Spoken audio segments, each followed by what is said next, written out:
So how did this project come about? Interesting story. So I was in Hollywood, and my wife's mom got cancer, and she lived in Waco, and so we abruptly moved out of there. And historically, I'm director of commercials and music videos, and I've been attached to films for years. And so what was deemed as a bit of career suicide, leaving Hollywood and moving to Waco to care for my wife's mom.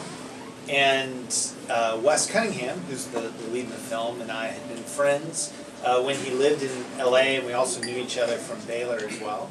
And so he was literally kind of my only friend in town when we were making this journey to kind of care for Kirsten's mom. Kirsten's my wife. And I was literally listening to music that he had been writing in his basement on the road trip to sort of move here for this time for our family.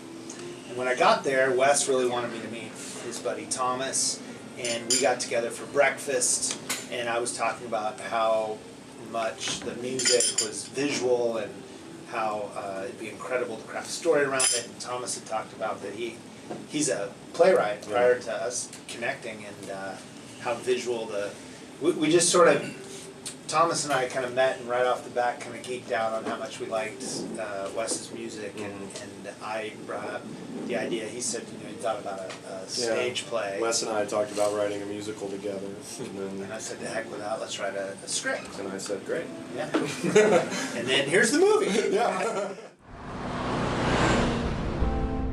I need a room, please. Do you have another card? Do you know who I am? No, I don't think so. Should I? No.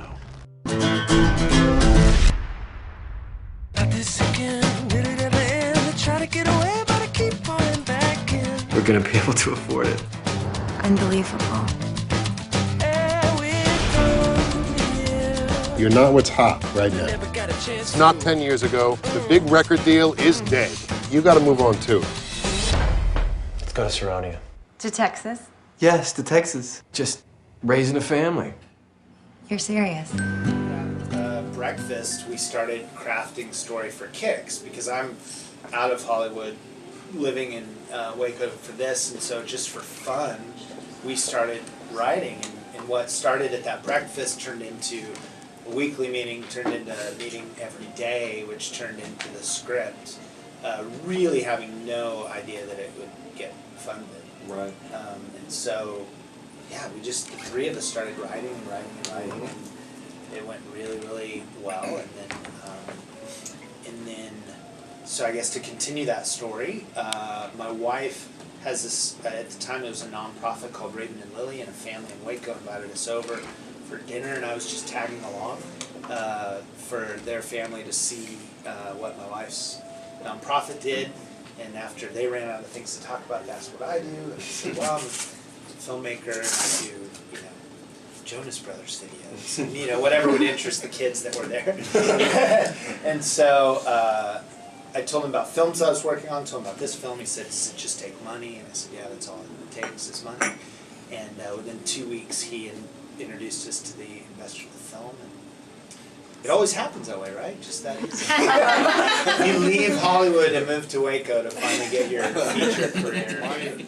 It's my first experience, so I expect every experience of getting a film made to be just as it's not that easy. Just as smooth. So I'd written a few screenplays on my own, and I've had several plays produced in Texas and also in New York and Atlanta, and so it was really perfect timing for me. And yeah, my side of that story is I'm just working and living in Waco and acting and writing, and I've done a lot of work in Dallas and Austin and in the theater. And Wes sent me an email and said, my friend Brandon's coming to town. The three of us should get together. He's a director. And so I was like, oh, okay. So the moral of the story is say yes to breakfast for me. Because we hit it off, and it started with the music, and we talked about, we had Wes, we sent Wes down to his basement and said, give us 2 playlists, one that's got some conflict in it, or the songs have some conflict in them, and another playlist where the songs have some redemption and some resolution and some hope to them, and that's exactly what he did. I still have those playlists on my iPod. There are 40 songs. Conflict and Resolution. Yeah, I know. I don't even know what his albums are called. I just have Conflict and Resolution. Yeah. And that's, you know, and so we kind of Started there. We started from there, and then the story kind of built itself out of the song. Like what? Send out resumes with a copy of my album. I'm always chasing down the wind. Why did we come here? I don't know. This isn't what I had in mind. What you had in mind doesn't exist. I didn't understand it then. Are you drunk? I've decided to start drinking quite a bit. Is this who you want to be for us? Because if it is, it's not enough. I got everything I need. I got everything I need. I got everything. And here Wes was saying, yeah, run with it. Let's see where this goes. And then we just had it's a non-repeatable format, you know, have one guy come out, all of us sort of at this place in life where we're dealing with these same issues, you know, the fish out of water stuff that I'm dealing with, having been, 10 days ripped away. And how do you define success? Yeah, all those questions are sort of where we're at, and so it's a unique experience. Can you tell us a little bit about the location choices? Because you show like different sides of Texas. I mean, you show the rodeo, you show kind of a wealthy neighborhood, and then you show like their house, which is kind of in the, small neighborhood. So can you tell us a little bit about that choice? As a director, it was kind of a dream because it was living there was like being on a constant location scout.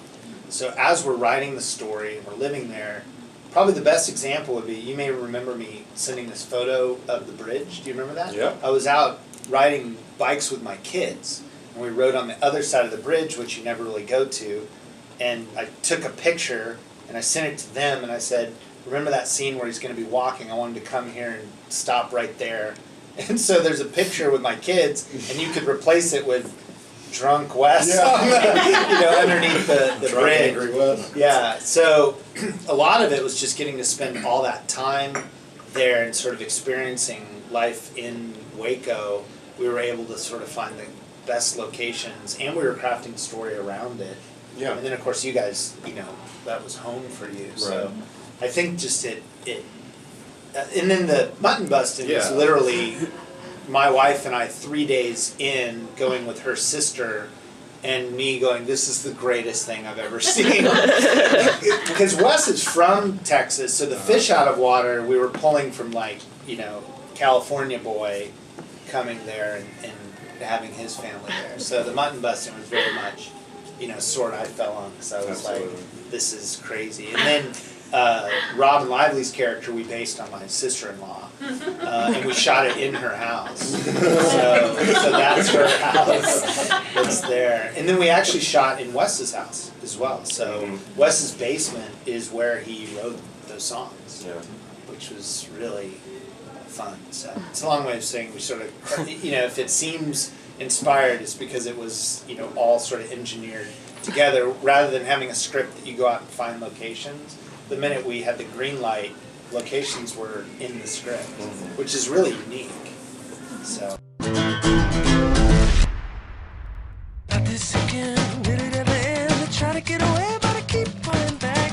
We're gonna be able to afford it.